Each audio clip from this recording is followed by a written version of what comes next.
Welcome to Fighting Stats, the ultimate channel for UFC fans who love statistics and betting breakdowns. I'm your host, Art C, and today I'll be getting you ready for the upcoming UFC fight. Here at FightingStats.com, we have exclusive UFC stats not available anywhere else. We can tell you how often a fighter throws that left hook or that right jab in southpaw, how often they move backwards, or how often they throw kicks. We have all of that information, but that is not all. In this series, I'll be watching tape and I'll give you my real-time analysis on how the fight's going to go. I'm going to watch for fighter strengths, weaknesses, tendencies, and overall strategies to give you my prediction on how I think the fight is going to go and ultimately who's going to win. So sit back, relax, and enjoy the show. Welcome to Fighting Stats.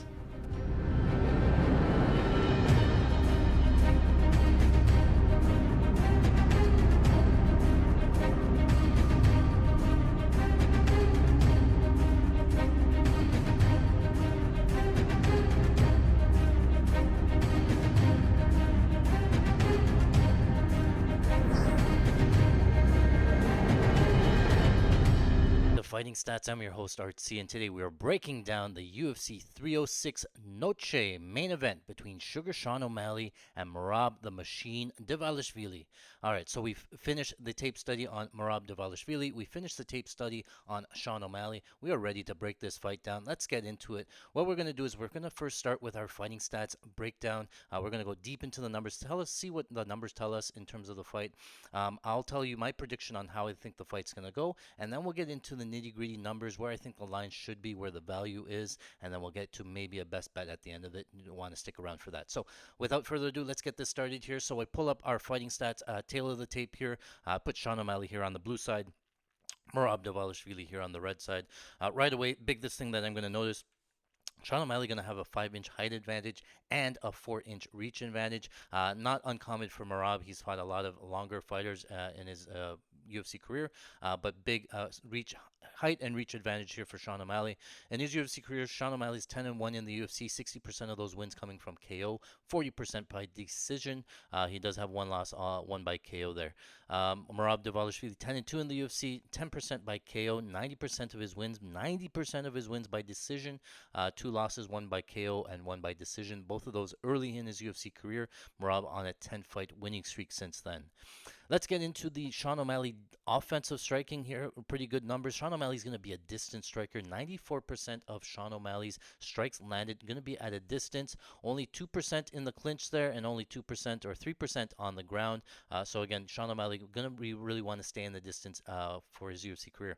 In terms of its target breakdown, 77% of the time he's targeting the head, 17% he's targeting the body, and only 6% is a leg target there. And is going over to his striking accuracy. Pretty good striking accuracy, 56% head strike accuracy, very good numbers there, 78 towards the body and 96% towards the leg, so very good striking accuracy as well. And then average strikes thrown by round, look at this, his average strikes thrown and landed by round goes up by as the rounds go on. So he averages 45 strikes thrown in round number 1, 53 to 68 to 84, all the way up to 95 strikes thrown in round number 5 on average, landing about 27, 33, 42, 56 and 61 in round number 5. He does have 6 knockdowns, 4 of them coming in round number 1, 1 in round number 2, and 1 in round number 3. So very good numbers so far there. And then you can see the average strikes thrown. Same thing with the landed. His average head strikes go up as the rounds go later there. So again, pretty good numbers overall. Overall striking, significant strikes, 60% significant strike accuracy, which is good. Again, we talked about those 6 knockdowns there. Wanted to touch briefly on these leg kicks. They're not a huge leg kicker. He did bring out some of the leg kicks against Marlon Vera, landing 10 of 10 in round number 1, 4 of 5 in round number 2, and so on. Against somebody like a decent grappler, though, look at this Aljamain Sterling in that first round, or in that whole fight, he only threw 1 leg kick, landed 1 leg kick. We'll get into why that matters shortly, but just the difference between Marlon Vera going 10 of 10 and Aljamain Sterling going 1 for 1. Let's move on to his defensive striking. So Sean O'Malley, defensive striking, again, 91% of the strikes landed against are going to be at a distance, 4% in the clinch, and 5% on the ground. In terms of the target breakdown, against 69% strikes landed against are towards the head, 13 towards the body, and 18% towards the leg. So he does allow a bunch of leg kicks there. Look at this defensive head strike accuracy. So very good numbers. 24% of shots thrown towards the head are landing. 48% 20% towards the body and 80% towards the leg. So good numbers there for defensive striking.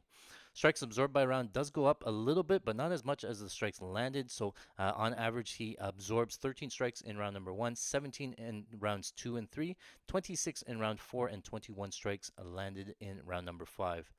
No knockdowns there, so 0 knockdowns. And then, yeah, same thing with the strikes absorbed. So defensively, he's never been knocked down. Very good chin from what we've seen. He has been rocked, but again, he's been able to keep the fight on the feet. Biggest thing was the leg kicks there. He has eaten a bunch of leg kicks. Marlon Vera going pretty hard on these leg kicks as well. Aljamain Sterling going 11 for 13 in leg kicks in round number 1.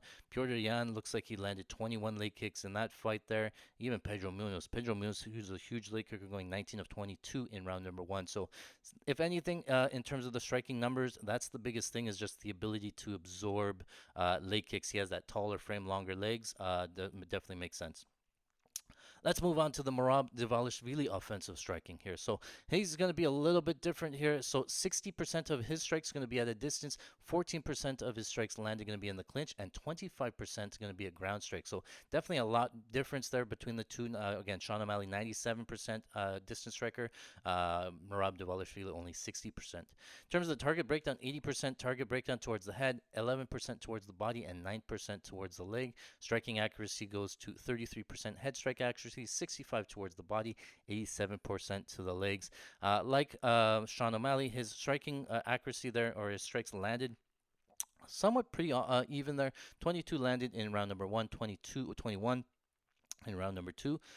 22 in round number 3, and then it jumps up again in 38 in round number 4 and 37 in round number 5. So decent striking output there.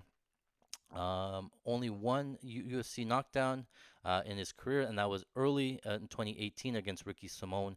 Does not have a knockdown since there. He did rock Marlon Moraes, but was not credited with the knock. Oh yeah, it wasn't on the knock because Marlon Moraes was on his back. So we talked about the leg kick. Sean O'Malley, the ability to take leg kicks, or the inefficiencies there. But Merab's not a huge leg kicker. Against Henry Cejudo, he lands about 10 leg kicks in that whole fight. Against a 5-round fight against Piotr Yan, he did actually go to leg kicks early, landing 4 of 5 in round number 1, 8 of 10 in round number 2, and then sort of abandoned the leg kicks later, going 0 in round number 3, but 4 and 5 in round number 4 there. Jose Aldo landed a decent number of leg kicks as well, so perhaps that is a path in terms of leg kicks, but again, no knockdowns. Overall striking accuracy 42%, so not great distance numbers there. So on the defensive side for Merab, 77% of the strikes absorbed are going to be at a distance, 19% in the clinch, and only 4% on the ground. Absorbs 73% towards the head, 17% towards the body, and 9% towards the leg. Defensive head strikes, 30% head strike accuracy, not bad, pretty good actually, and 73% towards the body, 84% towards the legs. And then strikes absorbed by rounds, look at this, it actually goes down as the rounds go on. 14% or 14 strikes landed averaged against in round number 1, 11 in round number 2, and 9 are absorbed in round number 3.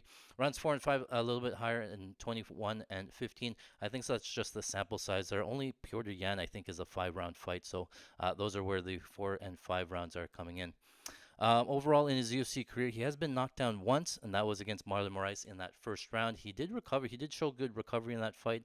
He did get knocked down, but recovered pretty good and ended up winning the second half of round number 1 and dominating the second part of round number 2 and eventually finishing Marlon Moraes. So on the feet there, definitely looks like Sean O'Malley is going to have the edge striking, but we'll get into that shortly. Let's move right over to the grappling report. I think this is where Merab is going to have the most success here. So Sean O'Malley, offensive grappling. I'll just briefly touch on it. I don't think it's going to really happen here. Sean O'Malley has only attempted 7 takedowns in his UFC career, landing 3 of them. 6 of those 7 were in his UFC debut, going 3 for 6 in takedowns. Ever since then, he has not really attempted a takedown. He attempted one against Piotr Yan and not landed a takedown. So really, I don't think that he's going for any offensive takedowns.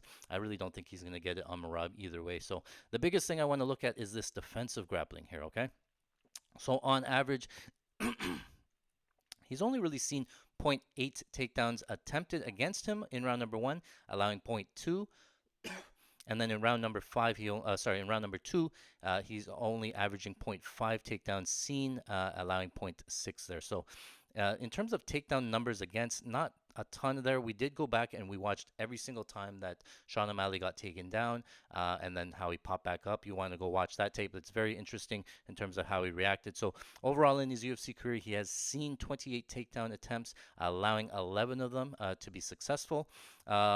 Now, just want to quickly go over the numbers because four of them were against Andre Sukumtat. He did allow one in round number one, in round number two, and then allowed three takedowns in round number three against Andre Sukumtat. But he did break his foot in that fight. It was a one-footed fighter, and Andre Sukumtat is able to get the takedowns over and over. Obviously, Sean O'Malley on one leg. That one was pretty funny because he could have let Sean O'Malley strike there with one leg, but Andre Sukumtat decided to force the grappling. So I sort of write off those three takedowns there in round number three because, again, Sean O'Malley only has one leg. He did give up one takedown to Thomas Almeida in round number one. If you go back and watch that, that was barely a takedown. I think it was Sean O'Malley threw a head kick. He got caught, put down, and then he immediately popped back up. There was no control time there for Thomas Almeida. And then since then, against Piotr Yan, it was the only other fight that we really saw multiple takedowns and multiple takedown attempts. Piotr Yan attempting 13 takedowns, getting 6 of them. We did see some control, but not a lot of time of Sean O'Malley off of his back in that one, right? He did get taken down there, but he was scrambling to get back up. And again, not a ton of time or control time given up on bottom. One of the things I wanted to point out was that we did go look at the Sean O'Malley, how he reacted off his back. He threw up a bunch of submission attempts. So in the first time in the Contender Series, he went for a triangle. I believe in the second time he was going for a triangle armbar against Andre Sukumtat. You can see here in terms of sub attempts. Oh, that's one's against. But yeah, he threw up a bunch of sub attempts there, even a front choke there. So pretty sneaky on the ground when he's on the bottom. He's not just staying on bottom close guard, right? He's attacking different angles, definitely pushing on the legs. What he likes to do is keep that butterfly guard to get back up. But definitely let's think about that there. Let's move over to the Merab Dvalishvili offensive grappling. All right, so these numbers are kind of insane here. I don't think you've seen anything like it here. Merab Dvalishvili averages 5.6 takedowns attempted in round number one, 5.3 in round number two, 5.8 in round number three, and then as the rounds go on, attempts 8 takedowns in round number 4 and 12 takedowns in round number 5. So on average, he's landing 2 in round 1, 2.4 in round 2, 1.8 in round 3, 1 in round 4, and 5 takedowns in round number 5. So some ridiculous numbers here. Every round that he's been in, he's attempted multiple takedowns in every single round. In total, he's attempted 215 takedowns, landing 79 takedowns there for over 4,000 seconds of control time. So really, and just he does have the cardio to back it up, right? He's attempted so many takedowns, it goes back and forth. He gets the takedowns, pops back up, and then really able to control the fight there. So just in some insane numbers for Merab Dvalishvili in terms of the offensive grappling. And then defensive grappling, I'm not going to touch too much on it. Again, I don't think Sean O'Malley is going to go for a takedown. Dvalishvili has only allowed 5 takedowns in his UFC career on 26 attempts, so really good takedown numbers there. Let's move over to the Fighting Stats time report. Again, we talked about how Sean O'Malley is a distance striker, right? So 92% of his time, fight time there was spent standing, less than 2% time on the ground, attacking takedowns, things like that. So again, he's going to want to keep the fight standing, definitely there. So look at this in ground time. The time that Sean O'Malley did spend on the ground, 84% was in full guard, 12% was in half guard. He only gave up 4% in side control. So very little. He didn't get in any really trouble on the ground there, kept him in full guard there. So 84% of the time that he was on the ground was spent in full guard.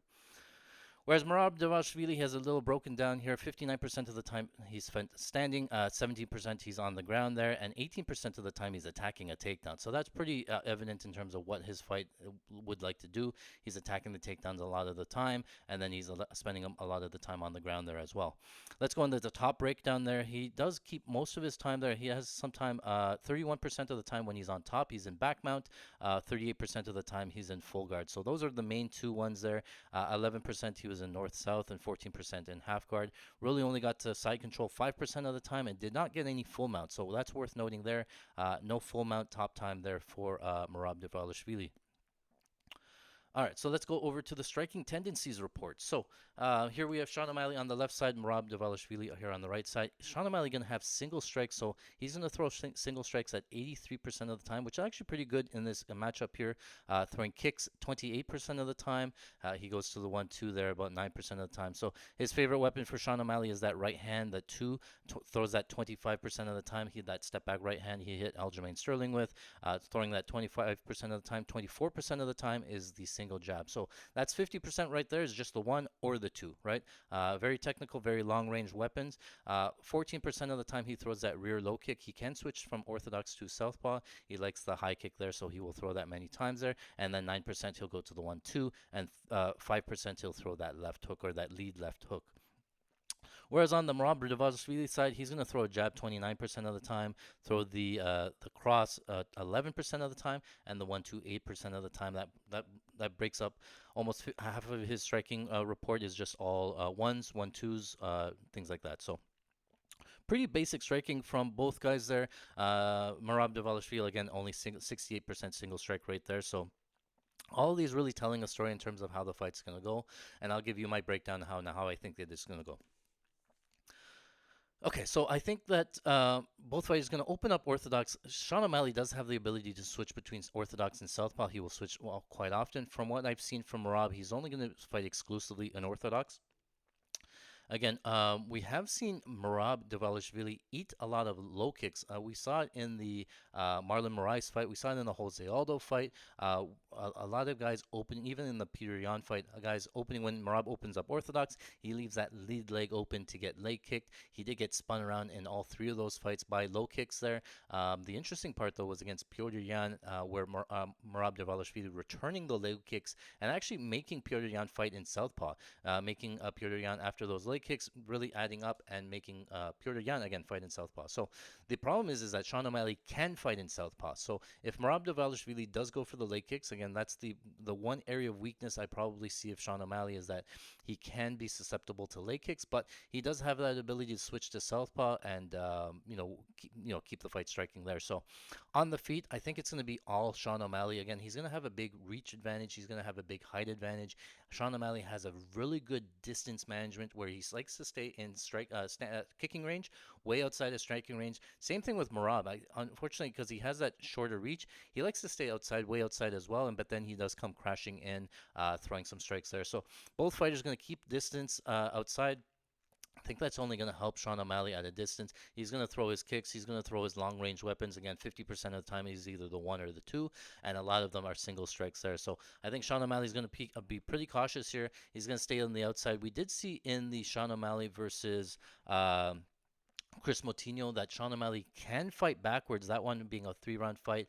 Moutinho coming forward. He took a lot of damage in that and did not stop coming forward. That's going to be Merab Dvalishvili here. He's going to come forward.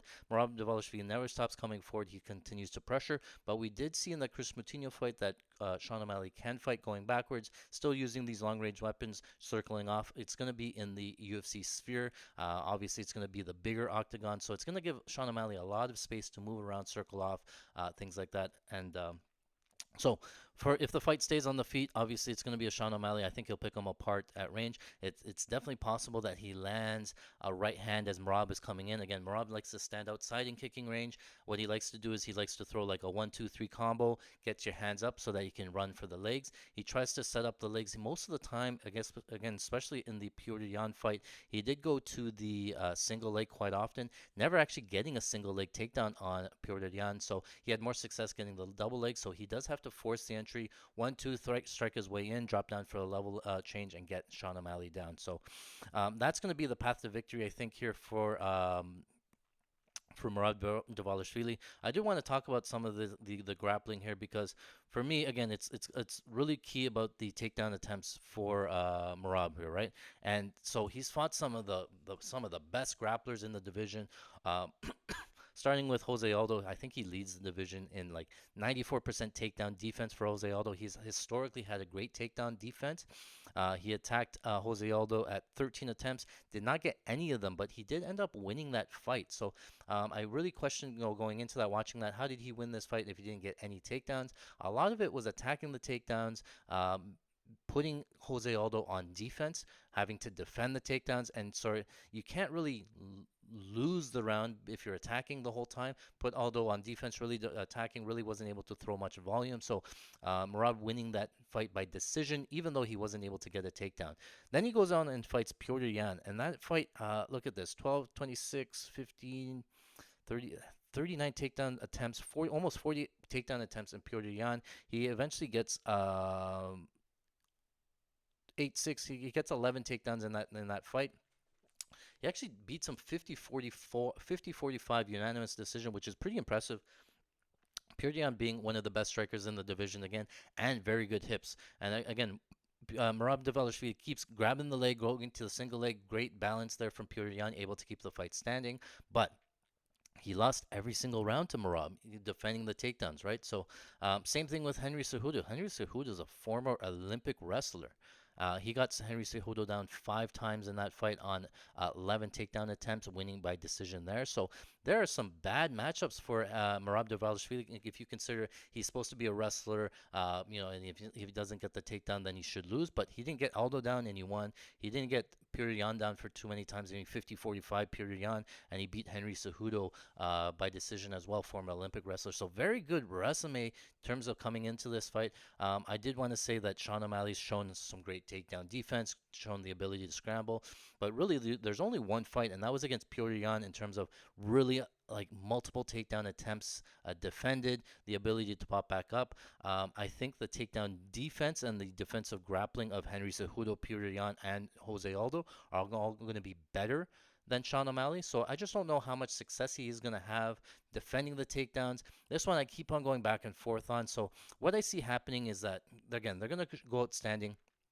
I think any time spent standing is going to be Sean O'Malley. He's going to really pick him apart, things like that. But because of the threat of the takedown, we saw in the striking numbers there when he fought Chito Vera, throwing a ton of leg kicks, beating up the legs, because Chito Vera doesn't really pose the threat of the takedown. When he fought Aljamain Sterling, though, he only threw one leg kick in that first round there, landing 1 of 1. So it really takes away some of the weapons. He likes to throw that kick, the rear high kick, but you're going to throw a kick to a wrestler. All it takes is Merab to catch that one kick and get you down to the ground. Then it's going to be a lot of Sean O'Malley scrambling to get back up to the feet. So yeah, so it's going to take it takes away some of the kicking weapons of Sean O'Malley, and I think with Merab the threat of the takedown, it means that Sean O'Malley cannot sit down on a lot of punches, not extend punches. He's more of a single striker anyway, so I think Sean O'Malley can do damage on the feet. It's just when Merab shoots for a takedown, because he's going to shoot multiple attempts, multiple rounds. Every round he's going to shoot multiple takedowns. So it's going to be a lot of Sean O'Malley having to defend the takedown, trying to get back up to the feet, wall walk, things like that. And for me, this fight really comes down to how the judges see this fight, because I think, again, on the feet, Sean O'Malley's going to win the damage. I think he's going to do more on the feet, but Merab's going to be attacking the takedowns. He's going to be getting the takedowns. Sean O'Malley's going to get back to his feet. On the bottom, he might throw up a triangle or something. He might throw up some submissions. Merab probably survives them, gets out, and then probably throws down some ground and pound. So I can see it going both ways. I just think that Merab, he's such a problem. It's a 5-round fight, so I have to give Merab some of the later rounds there, right? I think he at least wins probably round 4 and 5 just from just endless cardio. We've only seen Sean O'Malley go 5 rounds once, and that was against Chito Vera, right? So in the later rounds, I'm gonna have to assume that Merab's gonna win rounds 4 and 5, probably round 3 as well. I think for Sean O'Malley, he could win rounds 1. We saw it in the Marlon Moraes fight. We saw it in Jose Aldo. Just Merab can start slow, gives up the first round. He even lost the first round to Henry Cejudo, same thing. But I think in the later rounds, Merab, just the relentless pressure, the forward pace, is probably going to get to Sean O'Malley. And again, it's so frustrating for a striker. Joe Rogan said it in one of the breakdowns. It's frustrating for a striker to fight Merab because they can't get off any of their game plan of what they want to do. They spend the whole time defending the takedown, watching for the takedown, defending the sub, that he's not really able to get the striking game plan off, right? So that's where I see the fight going. I kind of see the fight going to decision a lot of the times. If Merab can get his game plan off, get the takedowns, I think he spends a lot of time, ground and pound. I think there might be some submission attempts from Sean O'Malley on bottom. We haven't seen a ton of submission attempts from Merab. He really tries to control the position versus going for submission. You'll see him posturing up, ground and pound, things like that. As you get back up, he'll take you right back down again. So I think if Merab gets his game plan going, it probably goes to decision. And then I think because Sean O'Malley can't really load up, it's not going to be extended periods of striking. I think if Sean O'Malley can defend the takedowns and get some strikes off, it's going to be the jabs, it's going to be the crosses. Again, 50% of the time, Sean O'Malley's throwing ones or twos. Very hard to knock out Merab with just ones or twos. He's been rocked once, sort of thing, against Marlon Moraes. So he can happen. I think if it is going to happen for Sean O'Malley, it's going to be probably pretty early. But then I see the fight going to the judges more often than not. I could see a split decision easily because of the grappling, control time versus damage sort of thing. But I think it's going to be Morab's side there. So let's go over some numbers. I'll tell you exactly how confident I am on that Morab side, and then we'll break down the best bets there. Okay, so I'm pulled up my bankroll tracker, our handy dandy notebook. What I like to do is I like to assign a certain percentage to each side. Then it tells me where the lines should be, where the value lines are. At the time of this taping, there are no prop bets out yet, so I'm sort of giving you my best guess in terms of where I think the prop lines should be and where the value lines there. So Sean O'Malley's going to be on the blue side. I have Sean O'Malley to win by TKO. I give it 15%. I think it's definitely possible. He has shown good striking. It's not that Sean O'Malley has a ton of power. I think his power comes from his speed and his counterpunching. So I think if Marab's crashing in to grab the takedown, similar to the Aljamain Sterling fight where Sean O'Malley can step back, land a sniper right hand there, that's probably how he finishes him. And I think it happens. If it happens, it's probably going to be early in rounds 1 or 2. Sean O'Malley to win by submission, 5% there I gave. He is not a fish off of his back. He is attacking submissions all the time, throwing up triangles. We haven't seen Merab really have to fight out of a submission. I know he's going for the grappling. He can stick his neck in there. So definitely possible that Sean O'Malley looks for some sort of ninja choke or on the bottom throws up a triangle. I don't think it's that often that he actually finishes it. He might throw up a couple of submission attempts, but not finish them, sort of thing. I think Sean O'Malley, if his best chances are here, is to win a split, like a decision.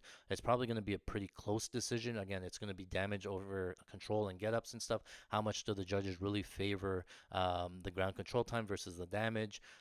Things like that. And again, it's going to be at the UFC Sphere, so it's going to be all the Vegas judges. Hometown crowd is going to be Mexican. I assume that they're going to be on the O'Malley side, but tough to know where really the crowd's at. So overall money line of 50% plus 100 or better. On the Merab Dvalishvili side, I don't really give him too much credit in here for a TKO. I give him 5%. He will throw a lot of overhand rights, but that will be a lot of the entries. He'll throw the ones or twos. He'll try to enter and try to get the takedown. If the TKO happens, it's probably going to be from ground and pound.